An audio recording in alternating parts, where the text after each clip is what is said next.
Ladies and gentlemen, it's the bewitching hour has approached, and have you all switched your cell phones off, please? And does anyone own this book? It's got William Boyd. Somebody left it here yesterday. Who found? Oh, good. The owner's arrived. I rather hoped she wouldn't appear so I could read it. So I'll leave it here. Okay. Right. So the lights all right, or do you want them a bit down? Down a bit. Yes, please. Thanks, Matthew.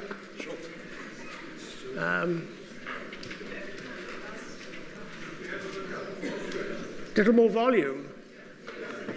Little more volume. Is it the shirt? Sorry.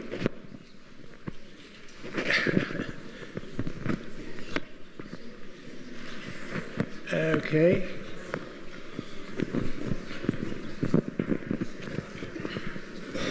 Do you mind if I tuck it in the No. button?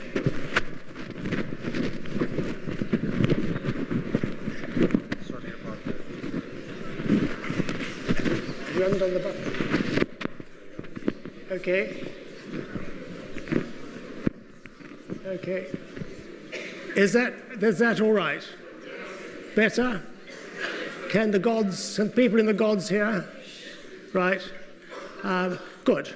So you're looking, in fact, at a map of Vienna, which is a rather strange map, but it is dated 1530, and it's by a chap from Germany, from Nuremberg, and he actually produced this as a sort of money-making ploy, because in 1530, Vienna felt the enormous relief having had a siege of the city lifted. So this chap in Nuremberg, Meltmann, then obviously printed these off with people to buy them as souvenirs, basically. And it's a pretty weird map. I rather like the Danube sort of wiggling around there. And it has no reality, basically. In the center is St. Stephen's, but obviously there are no realistic buildings. But it's interesting to remind us that, in fact, in 1529, Vienna was besieged by the Turks. And as I said, Vienna was always conscious that there would eventually be this stage when they were attacked. And the siege took place in the autumn, or in September 1529. And so you can see here some details.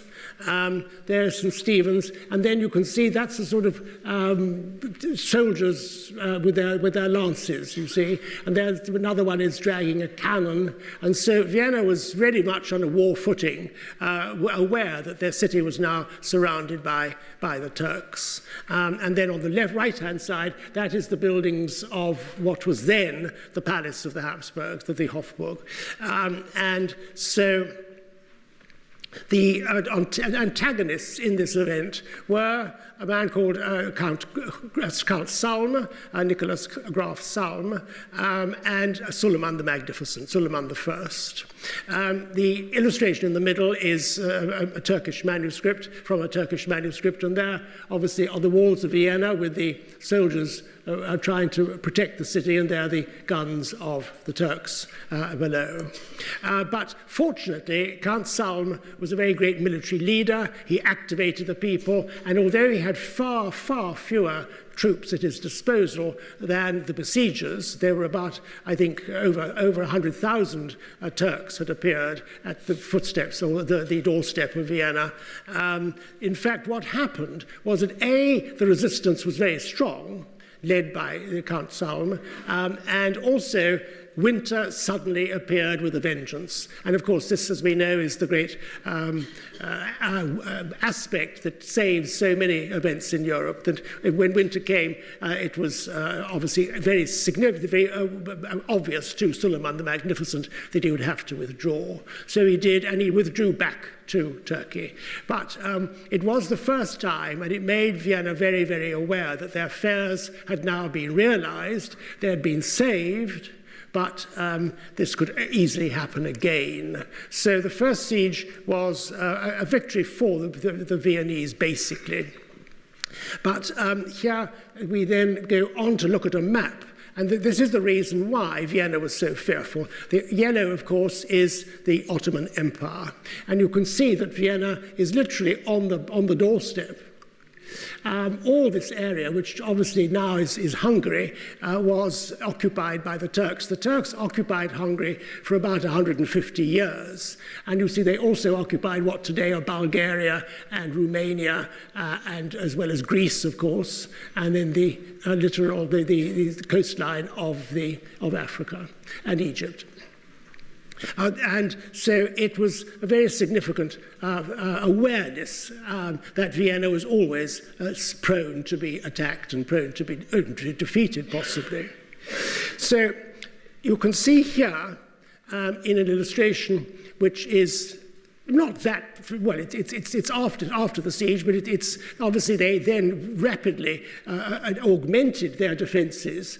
And you can see here the walls as they were now by the early 1600s. You can see them on both sides surrounding Vienna. That they never had defensive structures on the river. They didn't think that was necessary. But they defended the other three sides of Vienna. And you can see those walls with these pointy battlements, which are based upon French military principles, and it was obviously much, much more safe within these huge walls that had been built between 1529 and now the date of this is 1617. The St. Stephen's, again, very prominent. The area there is one of the oldest parts of Vienna, and in fact within that part of Vienna there is a church called St. Rupert's, which is supposedly the oldest building in Vienna, but very little of ancient Vienna survives. They're fragmentary stones from the Roman era, because Vienna was a Roman city, but basically Vienna is develops, and as I say, develops not very seriously until the final siege of the threat of the Turks is lifted. Now, a map, not a map, but a painting which is in the Vienna Museum again, shows you the defensive walls from the west. And it's in that area, the lower part of the illustration, that the Turks then return in 1683. And you can see again the buildings, the St. Stephen's in the centre, the buildings in the foreground. On the right-hand side are the Hofburg again. And this is the glacis, this huge vacant area, which of course is part of the whole defensive concept, that you have great walls to defend your city, but outside those walls you have open space, so the enemy obviously exposes himself to your soldiers and to your guns. So the glacis was an open space, largely open anyway, and that is where the Turks encamped themselves in 1683. The Turks then returned with a vengeance. They returned with huge numbers of people, hundreds of thousands of them, and they didn't return. The initial siege began in September in 1529.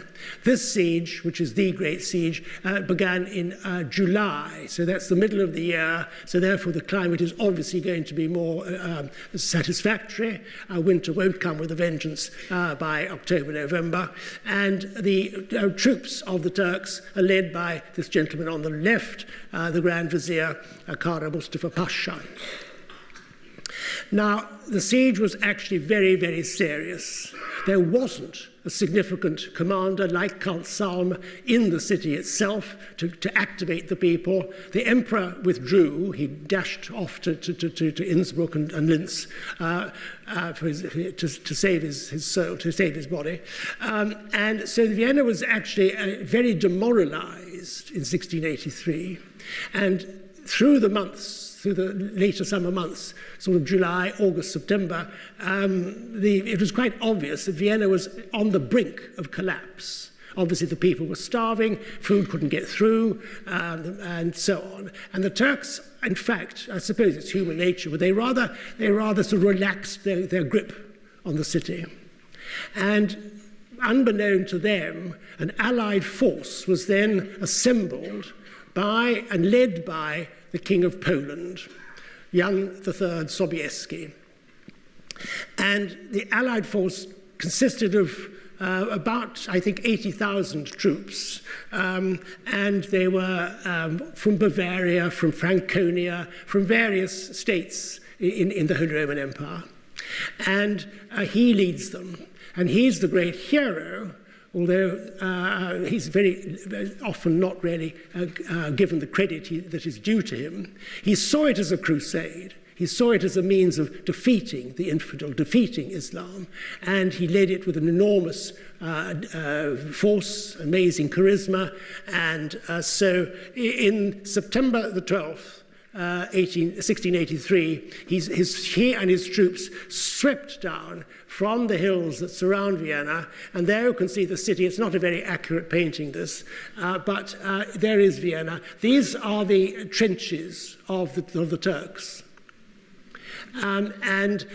He sweeps down. They were all just having a good old time. They were sort of sitting there having their coffee and eating their croissant, sort of what you sort of do. Well, I mean, that's where the croissant develops, of course, as you know. The very word, it's a crescent shape. It's meant to be a crescent shape, and it's meant to be, therefore, the shape of the symbol of Islam.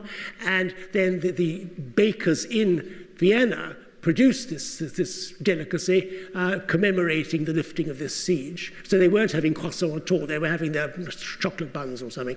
But whatever they were doing, he sweeps down, takes the Turks by surprise, and battle ensues throughout the day of the 12th of September. And then he launches his famous Polish cavalry. His famous Polish cavalry, which were renowned across Europe, and these winged Polish hussars. They had as their sort of part of their uniform these feathered wings. And it sounds weird, but then think of the British busby. I mean, that's pretty weird as well. Those sort of strange hat things they wear. So, you know, all regiments have these sort of traditions. But these wings were partly just for display and for sort of grandeur, but they also apparently had a very effective means of frightening the enemy, because these wings, so it is said, they don't exist anymore, you see them in museums, but apparently when the charge began to gather momentum, the wings actually, the wind whistled through them, the feathers, and made this extremely frightening sound, this sort of screaming sound. So you can imagine this troop, even if they didn't make that, it must have been pretty frightening seeing these people coming towards you. And the Turks were completely defeated. They fled, leaving a lot of their treasure. So that what survives of their treasure left behind is either in Vienna now or in Poland, because, of course, of the Polish king who led it all. So on the 12th of September, 1683, the Turks fled. They've got a long way to go. I've just shown you the map. It's a long way to go from the border with Vienna and Hungary, Austria and Hungary, down to the Black Sea. And so what happened after that was that successively, through a series of years, the forces of the Habsburgs, now led by a very charismatic a general called Prince Eugene of Savoy, they then harass the Turks as they're fleeing back to their base. And this takes place over a series of years, making sure that they are very aware that they must never do that again. And therefore, it was a sort of mop-up operation. A mop-up operation led by this man who then was 20 at the siege. He actually was born in France. He was brought up as a nobleman in Versailles. But he was then refused, always wanted to be a soldier, and he was then refused entry into the French army because he was too small, he was too short. And that was a very detrimental decision by the French, because then he leads enormously famous battles and victorious battles against the French. After he has rid Vienna and rid the Austro-Hungarian Empire of the Turkish threat. Then, in fact, it happens that in the early years of the 18th century, there is what is known as the War of the Spanish Succession, which is relevant because the War of the Spanish Succession is fought between the Habsburgs and the French, because they're fighting for who will be the next king, because the last Habsburger died out. He died out because he couldn't talk, he had a chin that as long as your elbow, and he just couldn't cope. He couldn't breathe, he couldn't eat, he couldn't do anything really, but except he lived for a very long time. But he dies eventually, and then of course the French want to put their candidate on the throne of Spain. Of course the Habsburgs want to put theirs on. So there's the War of the Spanish Succession, which is fought between the French and the Habsburgs, and the Habsburgs are assisted by the British. And the British are led by the Duke of Marlborough. So just as the Duke of Marlborough, after the great victories of Oudenarde and Malplaquet and Blenheim, and therefore, when the Duke of Marlborough succeeds in the Battle of Blenheim, he has Blenheim Palace built for him. So exactly the same happens here. Prince Eugene has built for him what is the Belvedere. And this amazing structure, which goes the lower Belvedere, well, I've marked them, that is the lower Belvedere, that's where he lived. And the upper Belvedere is that is where he entertained and had great receptions and so on. And between that are these formal gardens. And so this is built for Prince Eugene. It's built on the glacis. It's built on the vacant land, which was kept vacant, of course, to protect the city. So now you see Vienna is free. Vienna can breathe a huge sigh of relief. And so this is symbolic of the fact that they now no longer have to worry about their defense and about their city being besieged. And they build one of the great examples of the Baroque in the world. It's built by Johann Lucas von Hildebrandt, who actually was born in Italy, but he was born of Austrian stock. And he then studies in Rome, which is extremely important because he studies under a man called Carlo Fontana, who was the last of the the major architects of the Roman Baroque. And then he comes back at the right time, in the right place, to build one of the great examples of palace buildings anywhere in Europe, really.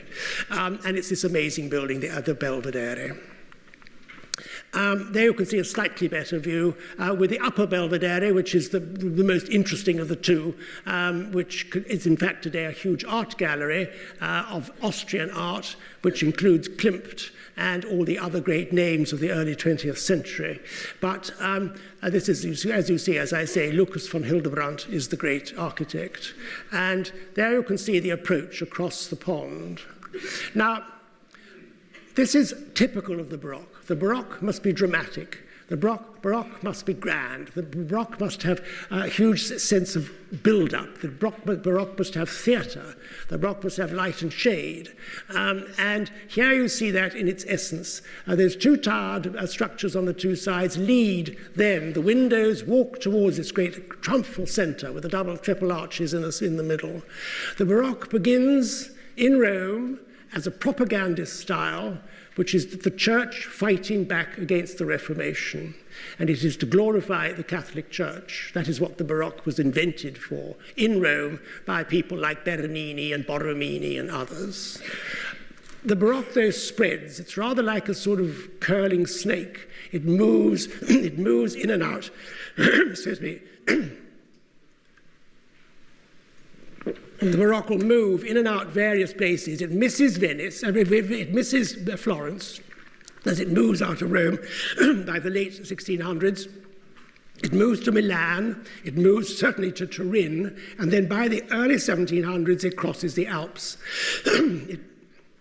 And it moves to Austria, which is natural because you see now they want a style which emphasizes in a dramatic, theatric, ornamental magnificence. They don't want a simple building. They don't want a little classical structure or whatever. They want grandeur. They want power. They want to show off. They want to tell the world that now they are a great capital and a great center of an empire.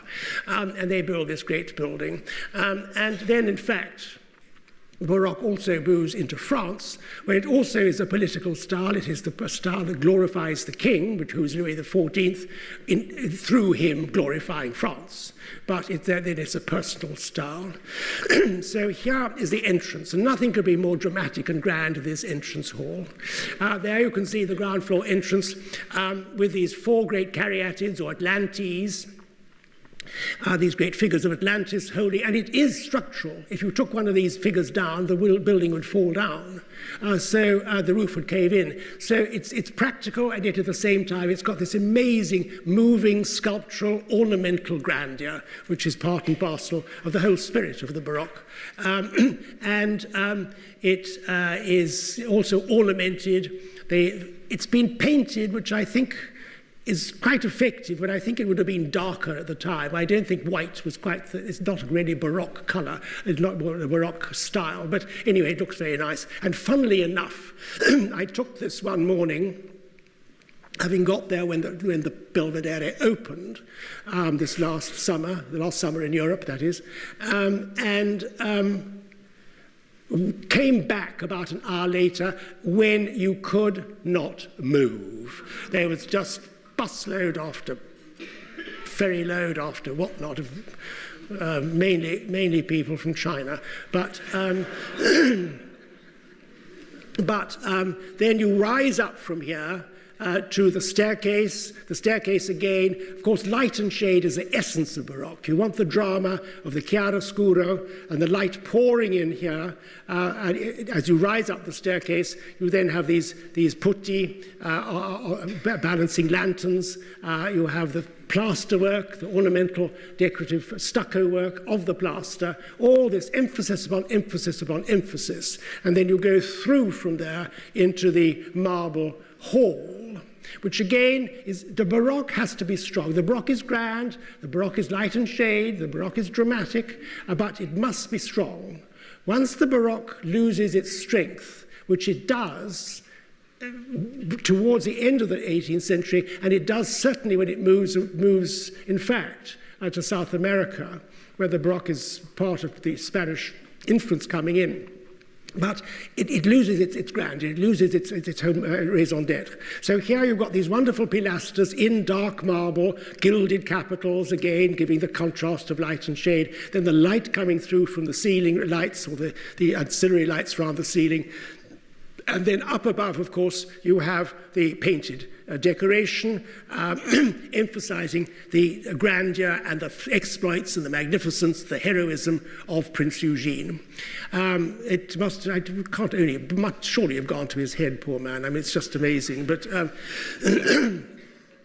in fact, he's a slightly complex figure, but anyway, that's another story. But it's interesting here in this room, after the Second World War, when, as I mentioned earlier, the Russians actually captured Vienna or freed Vienna from the Germans, and after that, the Allies came from the West.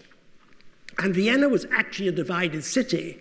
You may have forgotten this or may not know it, but like Berlin. But Vienna was divided into French, British, American, and Russian quarters. Fortunately, they didn't succumb to the Russian bear hug. And then on the 15th of May, 1955, the independence of Vienna and the recognition of the new Republic of Austria took place in this room. So it's 15555 or 555, the 15th of May 1955, when that signing took place in this room. So it's a very great event in Viennese history. And there you can see the ceiling, as you can see by Carlone. It's not a patch on some of the great Baroque ceilings in Rome, but there's the same emphasis, the same colour, the same drama, the same grandeur, the same over-the-top sort of exaggeration, which is so much part of it all. And here, a rather wonderful view from the Belvedere, from the upper Belvedere, towards the city itself. You can see that even by the 1750s, so it's only less than 100 years after the lifting of the siege, you have the Church of Charles, the Karlskirche, which we'll come on to in a minute, well, the cathedral in the middle, but then the Schwarzenberg Palace, and so on and so forth. All these buildings built on what was originally the glacis, which was the vacant land. And now all these buildings rising up, bigger and better and grander than the one before. This painting by Bellotto, who was the nephew of Canaletto, if you remember. And he originated, it was Canaletto's sister's son, Bellotto. And Bellotto worked with his uncle Canaletto in Venice originally, but obviously felt overshadowed by his uncle and went off on his own, and he paints in various capital cities these amazing paintings which survive almost entirely. He painted in Bavaria, in Munich. Sorry, I put a cape flying in front of me. He painted the paintings in Munich. He painted paintings of the city of Dresden, of course, frightfully important because they are used now to reconstruct the city. He painted in Vienna, as you see here, and he painted in Warsaw. Vienna really hasn't changed that much, which is so exciting. It's so wonderful. What it has changed in the view is that now where you can see across this wall, now it's all grown up. It's all got trees and undergrowth there. But you can still see what I mean. Here, you've still got the view of the city. You've still got the Stephansdom, and behind those trees is the Schwarzenberg Palace, which is now a hotel, and most certainly in the distance on the far left will be the Karlskirche. So it all really is still there. And here you can see the gardens, the formal gardens, as they always have been, leading towards the lower Belvedere itself. Now,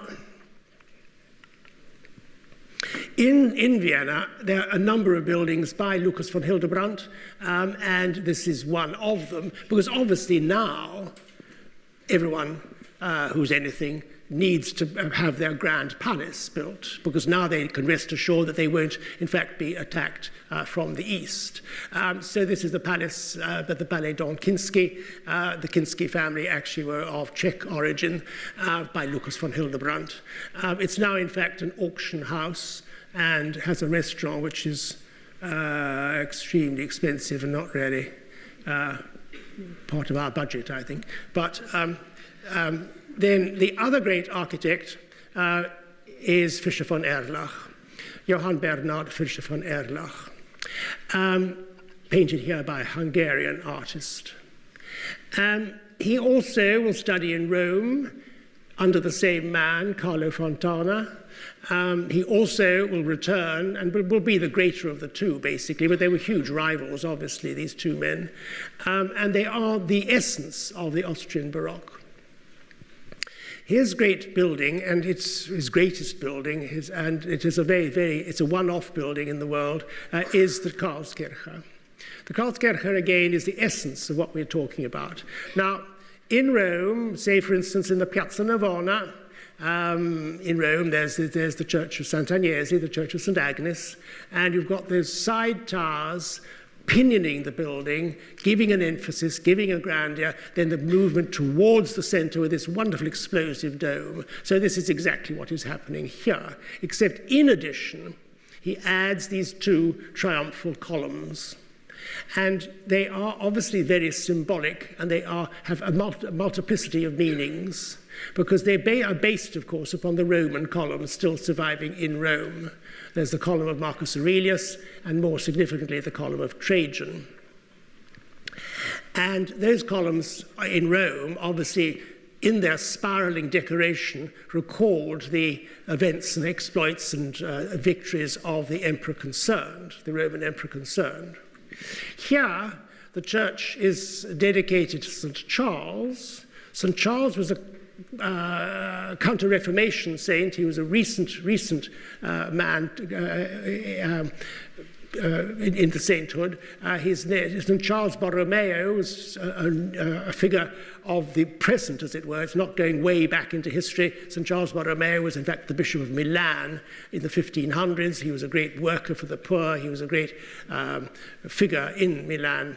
at the time, and he's canonized and becomes a Saint Charles Borromeo from a noble family in the lakes of Italy. So therefore, on these columns, the decoration is, of course, the miracles and events in the life of St. Charles Borromeo, which is all very well and good.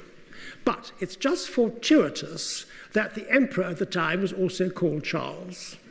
So, in other words, it's nothing to do with the church, basically. I mean, basically, all this is expressing the newfound glamour, the newfound grandeur, the newfound expression of the fact that now these emperors do actually have a huge empire, and they are just as important as the Roman emperors. And so just as Roman emperors erect columns, so they can erect columns as well. And so it's that sort of emphasis.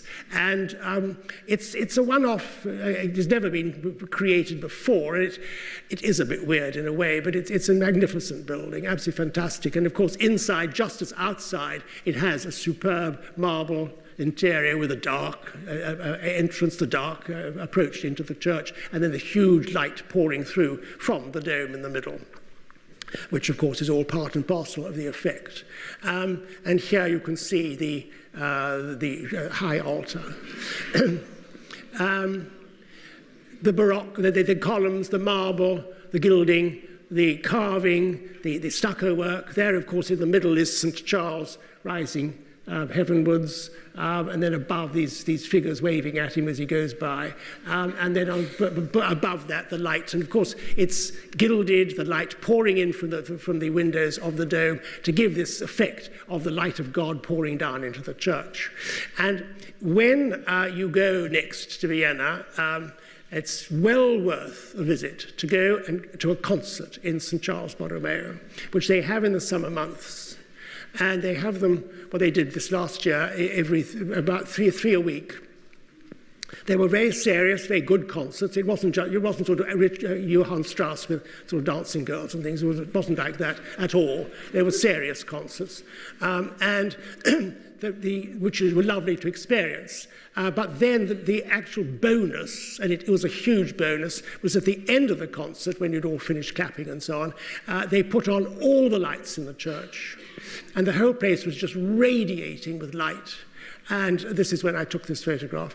And it is well worth just paying your money for that, actually. But it's a great experience. And these windows, by the way, are sort of practical in that they're the royal boxes. So the emperor can, if he does come to Mass, he can sit there in comfort and warmth in these boxes. What am I doing? There we are. Oh, and there's the dome. Now, the oval is a typically Baroque form. It's not square, it's not circular, boring, squares and circles, boring. You want something interesting, you want something more dynamic, and so you have the oval. And the oval there obviously allows more light to come in anyway. And of course the oval is significant in that it has much greater space to paint these wonderful paintings. Never meant to be seen close up, because of course the public will never actually see any more than the beautiful colours and moving figures above. But I mean, it doesn't really matter if you don't cross the T's and dot the I's. And however, recently, because the church has been under reconstruction for many years, or restoration, there's a lift, which you pay for. It's a money-making thing, and you can pay to go right up to see the frescoes of the ceiling close to. And I took these slides, which here with these two angels, which sort of represents faith, hope, and love. But they're big, they're bad, they're big, they're elaborate. They're not really meant to be looked at eye level, but it was rather fun to see them. And then again here, you can see what is all deeply religious, of course. This is the figure there is a representation of the church, or ecclesia. She's got a cross in her hand, there's the papal tiara, then there's the flaming sword of the Christian fight for Christianity, with the keys of the Pope there, or the keys of St. Peter, rather, there. And then on the left-hand side is the figure of the Eucharist, the Mass. There's the chalice, and there's the paten, And then basically what is happening here is, down below, is the angel who's defeating heresy, who's defeating the devil, and there he's attacking them. You can't actually see that, but that's what it is. So it's all very, very, very deeply sort of propagandist again, typical of the Baroque. It's by a German artist called Rottmeier. And another work by Fischer von Erlach in the city itself is one of these many wonderful libraries, Baroque libraries, which survive both in both in southern Germany, and we've seen some in Prague last year, and here also the library, which is now called the National Library. It was, of course, at one stage the Imperial Library, and it's again by Fischer von Erlach. The exterior, it's part and parcel of the Hofburg, which is the big palace of the Habsburgs in the city. The exterior is very grand. It's a bit uniform. It's a bit doesn't quite got the panache that one would expect. Inside, though, as you can see on the right, it's got a superb strength and amazing balance, but it's also got a wonderful sense of light and decoration and ornamentation. And interestingly, last year, this last European summer, they had a huge exhibition here on the life of Franz Joseph, because, of course, he died in 1916, so this was 2016 that he had this exhibition, which was very, very interesting in the library, which is finished by his son, Joseph Emanuel. Now, Schönbrunn Palace, of course, is again the essence of these great palatial buildings, these great palace structures, which really all derive from the influence of Versailles. Once Versailles had been built in the 1670s, that any other ruler, wherever you were, in any capital of Europe, would emulate the overwhelming extent of Versailles. You build these huge, long buildings. And here is the palace itself, which was begun actually not for Maria Theresa, but for her father Charles, the Emperor Charles VI, whose name fortuitously was the same as St. Charles Borromeo. And it's then begun by Fischer von Erlach and finished for Maria Theresa by Nicolas Percassi, who's Italian of origin but Viennese by domicile. And so you could see the Bellotto, showing that very little has changed to the palace between the 1750s and today, and except that it now is very, very, very popular. The Schönbrunn is the popular attraction in Vienna. And there again you see the gardens today and the gardens painted by Bellotto. It was basically used by Maria Theresa as a family home, which sounds funny, but then we'll see in a moment she did have a number of children. So nevertheless, it was again very. But you can see, by the way, you can see in the Bellotto more than in the photograph. You can see the Bellotto of the St. Stephen's Cathedral is peering up there. So it's not difficult. It's not far away from the centre of the city. You can easily reach Schönbrunn if you don't have a car in a tram, quite easily. There's a tram stop nearby, and so the palace itself is largely, almost entirely, the essence of the Maria Theresa style. Here's the Great Gallery. The Great Gallery, which is inspired, of course, again from Versailles. Don't forget that we are talking about the 1740s and 50s. Versailles was the 1670s and 80s. And this is the gallery, the great famous gallery in Versailles. It's called the Galerie des Glaces, the Hall of Mirrors. And here, you have mirrors, but you just have this elaborate, gilded, painted, ornamental magnificence, which is the essence of this great palatial style of the Baroque.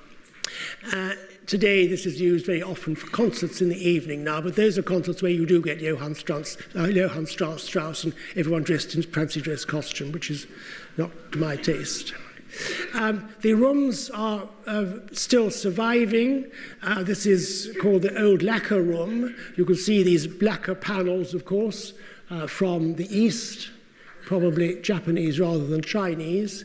And interestingly, within this room, there is inserted a version of the painting, the original painting, which is in the actual art gallery you saw yesterday, the Kunsthistorisches Museum. And these are the two eldest sons of Maria Theresa, Joseph with his black uniform, Leopold on the left in white. And these are the two sons, painted in Rome by Bertoni, the great artist of the Grand Tour, in about 1760. And similarly here, the Million Room, typical, because the style of the interiors, this is the typical Rococo interior, because the Rococo interior is the essence of the decorative expression of the Baroque. The decorative expression of the Baroque by the mid-18th century. This elaborate curling, swirling, naturalistic decoration without any classical ornament really associated with it at all. These strange cartouches, all sort of writhing and curling and swirling, which is very much the Rococo element in decoration. You can't have a Rococo building, but you have Rococo decoration, and these are contained. These Rococo cartouches contain Persian miniatures. Which were showing the life of the Mughal court in India. And then at tea time, Maria Theresa would have a little gold tea service. And there you can see what, of course, is the kettle. That, I think, is the teapot over there. That's probably the coffee. That's the milk. That's the sugar. These are cups without handles because tea was served lukewarm. Those are cups with an added European handle, which would be for coffee or probably more chocolate.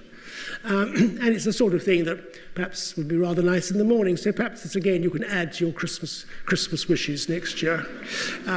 Made in Vienna, as you see. This is today in the galleries that I showed you yesterday, the galleries of all these treasures of the Habsburgs in the mezzanine floor.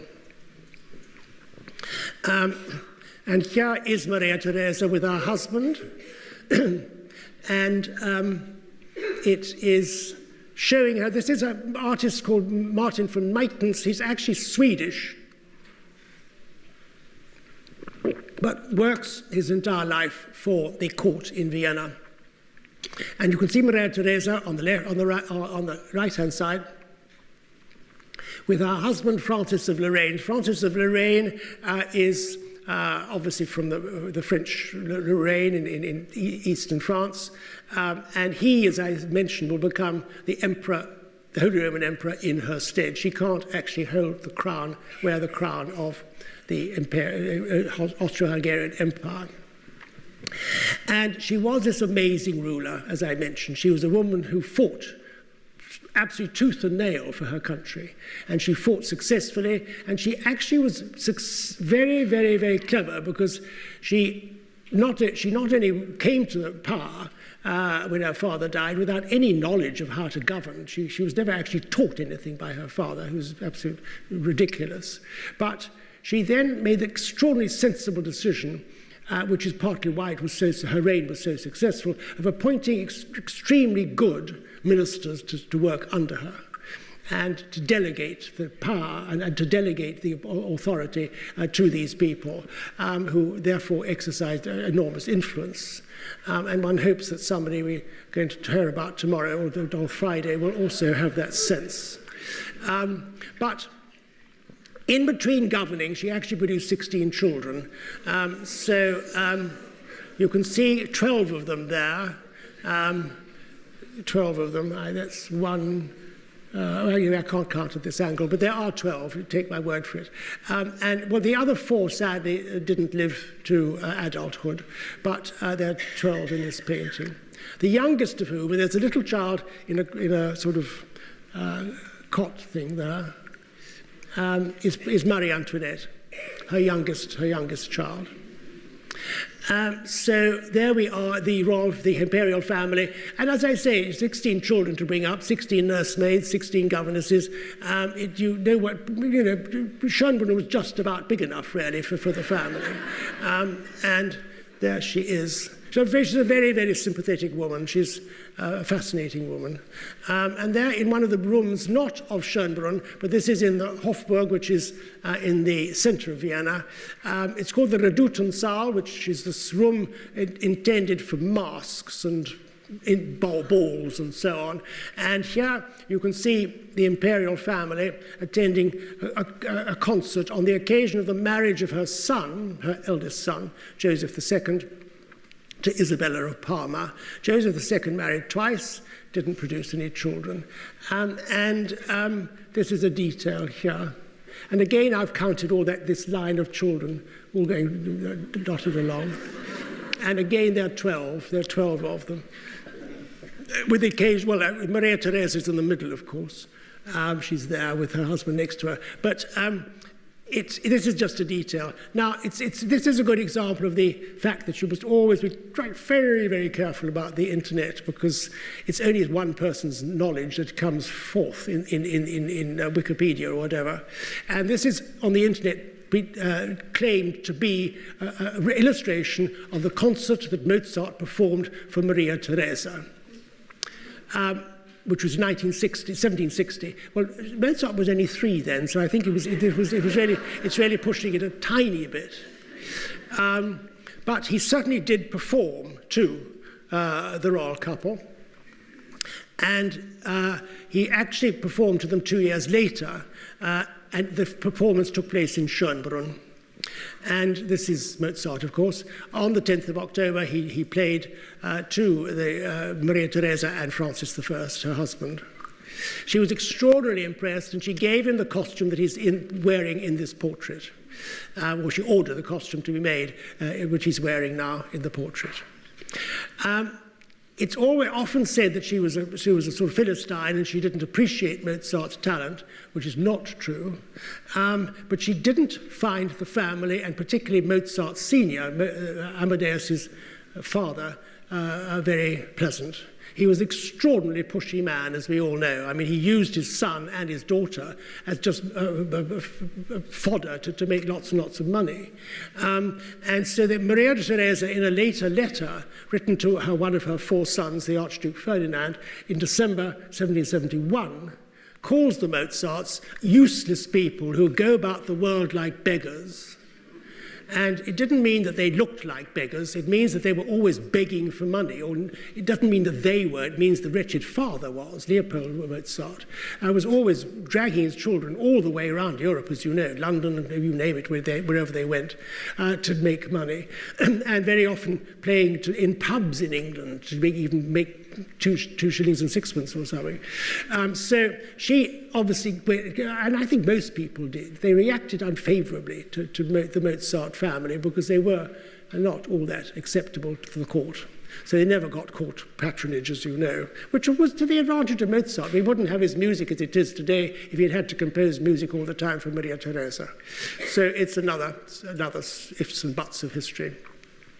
Now, all the Habsburgs, from the 18th century onwards, the earlier ones are dotted around Europe, but all the Habsburgs, and up to the very present moment, all the Habsburgs are buried in the Capucine Church of Vienna.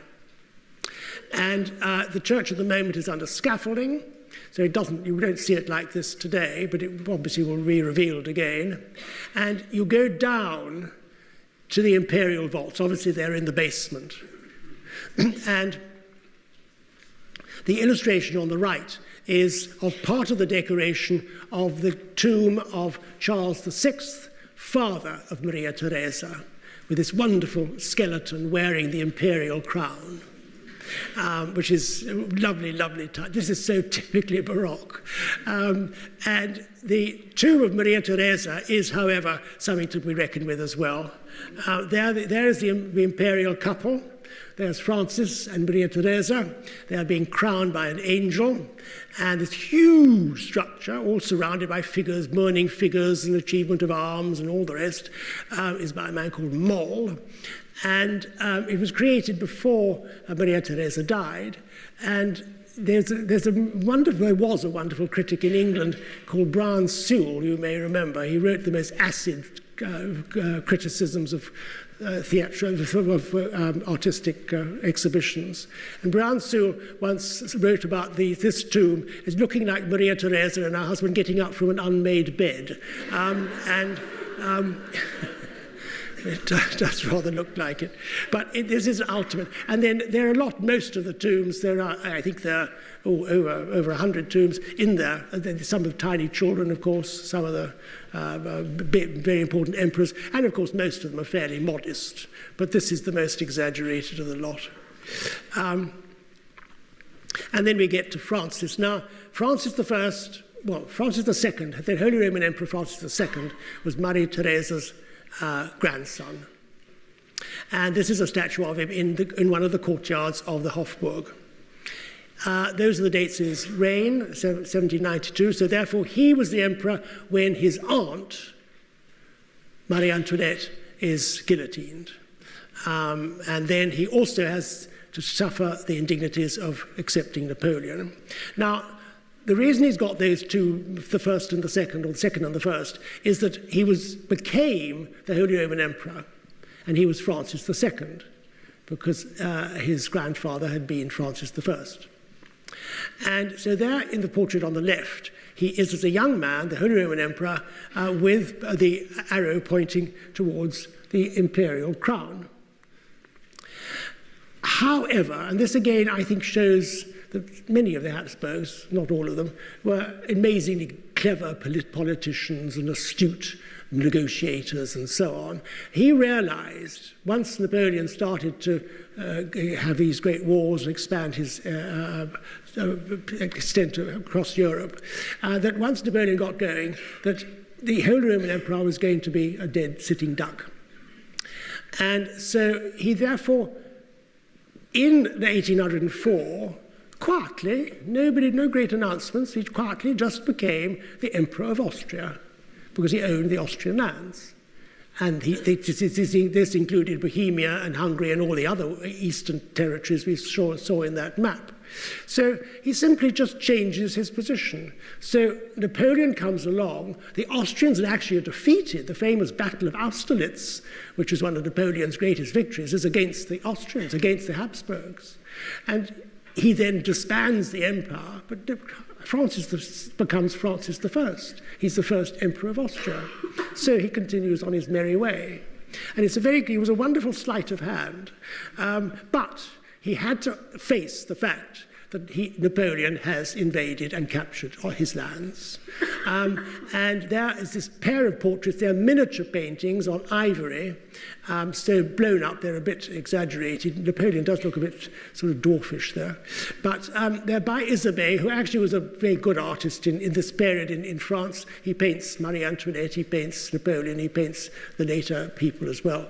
And this is a pair of miniatures of Napoleon, who then says to Francis I, I think I'm going to marry your daughter. I'm a little chap from Corsica, and I'm going to marry your daughter, who has a lineage as long as, the length of Mount Everest, and she's going to be my empress. And there is Francis I's daughter, Maria Louise, and as the Empress of France. They have a son, and his son, she's holding him there, is called by, or given the title by his father, Napoleon, the King of Rome. And there she is, the empress, Napoleon's empress, not an Austrian empress, she's now a French empress, holding a little son. And although the artist who's called, who is the artist of this painting, whose name I don't know actually, is getting it wrong, but they are next to the cradle on the right. And the cradle is unbelievable. It's created by Tumir and Odio, two of the greatest bronze workers, metal workers, ciseleurs is the word in French, which were working at the time of the Napoleonic era. And their metalwork is unbelievably good. I mean, the finest ever. And they create this cradle. It's given to Napoleon by the city of Paris. And you know, Napoleon then was all-powerful. Everybody was bowing down to him. Everybody did anything that he wanted. And the city of Paris thinks, well, we better get in quick now and really butter him up. And this cradle is made of 280 kilograms of silver. And it's sort of weird, with gold plaques as well. You can see a gold plaque in the middle. And it survives, of course, in the treasury in Vienna. The little boy would have been put to sleep in this cradle, and above him would have been the crown, held by a figure of victory. The crown, which in the middle has a huge N, for you know who. And then the eagle there, it's a baby eagle, it's an eaglet, which in French is called l'aiglon. The name for the King of Rome in France, still today, is l'aiglon. So if you say l'aiglon, they know it means Napoleon's son. And so the little eagle is looking up to the N of his father above. And it's obviously got a wooden base, by the way, but it's all covered with silver gilt and gold plaques. I don't think you can get a more exaggeratedly grand cradle if you tried. And there, what happens, though, of course, is that first of all there's the Battle of Leipzig in 1814, and then there's the Battle of Waterloo in 1815, and Napoleon, as we know, goes and lands up in St. Helena, where he doesn't choose to do so, but he's sent to St. Helena. And the Congress of Vienna takes place. The Congress of Vienna is it's the powers of Europe meeting to then decide the future of Europe. And in fact, unlike the Treaty of Versailles after the First World War, which was a complete and utter disaster, leading to the Second World War, of course, the Congress of Vienna was actually conservative in its sort of approaches towards victory and whatever. France wasn't sort of decimated. And here we see all the characters playing their role. The countries who included Spain, Portugal, Sweden, Denmark, the Netherlands and Switzerland, but they were minor players. I mean, the big boys, of course, were France, who suffered, or who now have suffered defeat from the Battle of Waterloo, France, Britain, Prussia, and Austria.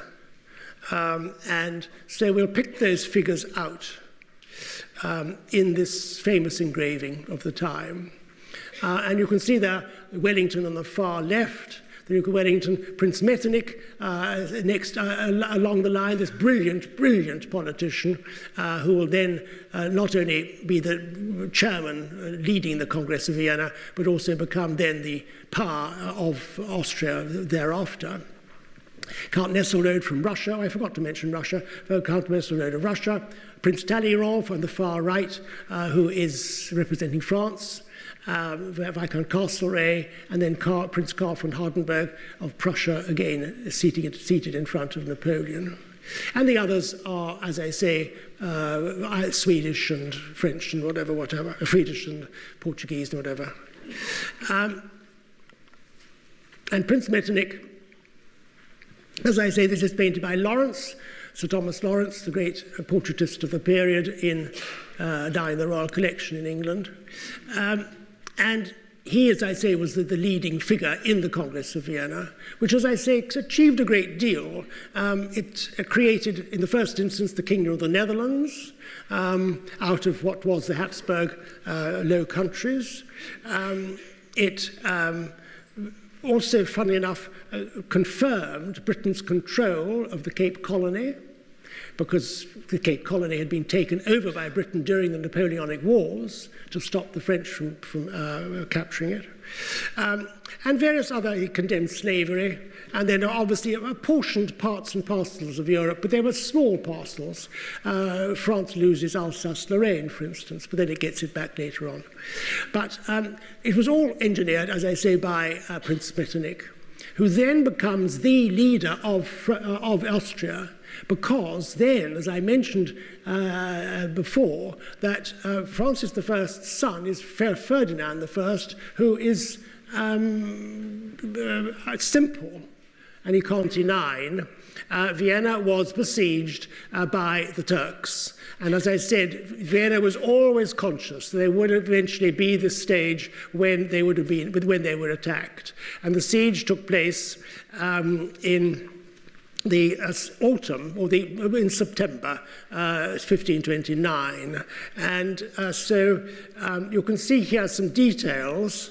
There are some Stevens, and then you can see that's the sort of soldiers with their lances, you see, and there's another one is dragging a cannon, and so Vienna was very much on a war footing, aware that their city was now surrounded by the Turks. And then on the right-hand side, that is the buildings of what was then the palace of the Habsburgs, the Hofburg, and so the antagonists in this event were a man called Count Salm, Nicholas Graf Salm, and Suleiman the Magnificent, Suleiman I. The illustration in the middle is a Turkish manuscript, from a Turkish manuscript, and there, obviously, are the walls of Vienna with the soldiers trying to protect the city, and there are the guns. Ladies and gentlemen, it's the bewitching hour has approached, and have you all switched your cell phones off, please?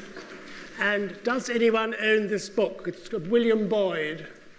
Somebody left it here yesterday. You found, oh, good. The owner's arrived. I rather hoped she wouldn't appear so I could read it. So I'll leave it here. Okay. Right. So. The lights all right, or do you want them a bit down? Down a bit, yes, please. Thanks, Matthew.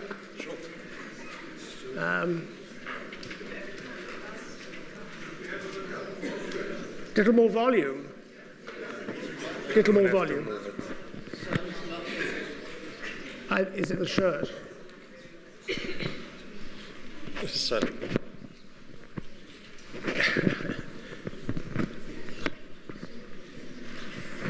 Okay.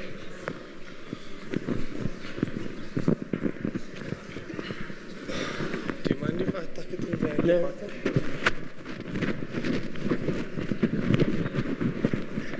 Sorry about that. You haven't done the button.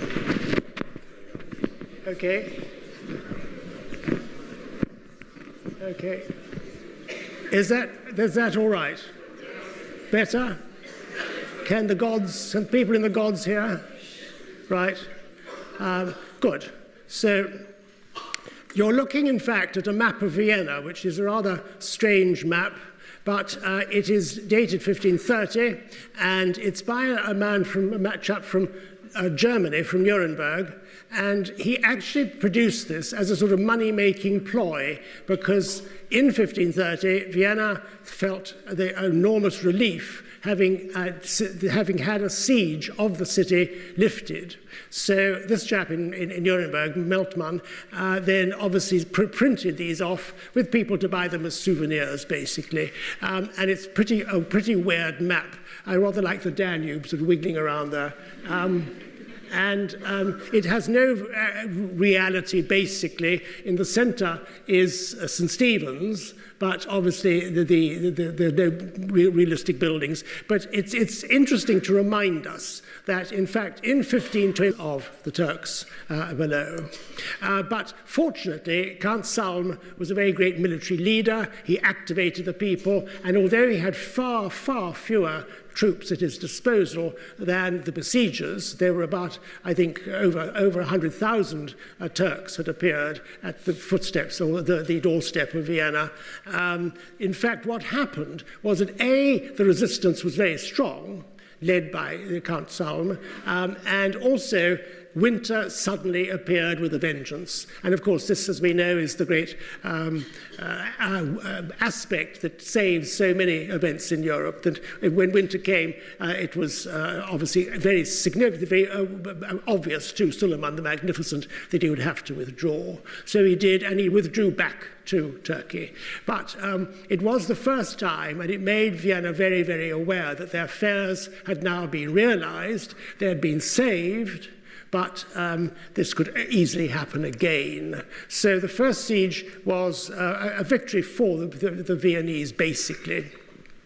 But here we then go on to look at a map. And this is the reason why Vienna was so fearful. The yellow, of course, is the Ottoman Empire. And you can see that Vienna is literally on the doorstep. All this area, which obviously now is Hungary, was occupied by the Turks. The Turks occupied Hungary for about 150 years. And you see they also occupied what today are Bulgaria and Romania, and as well as Greece, of course, and then the littoral, the coastline of Africa and Egypt. And so it was a very significant awareness that Vienna was always prone to be attacked and prone to be defeated, possibly.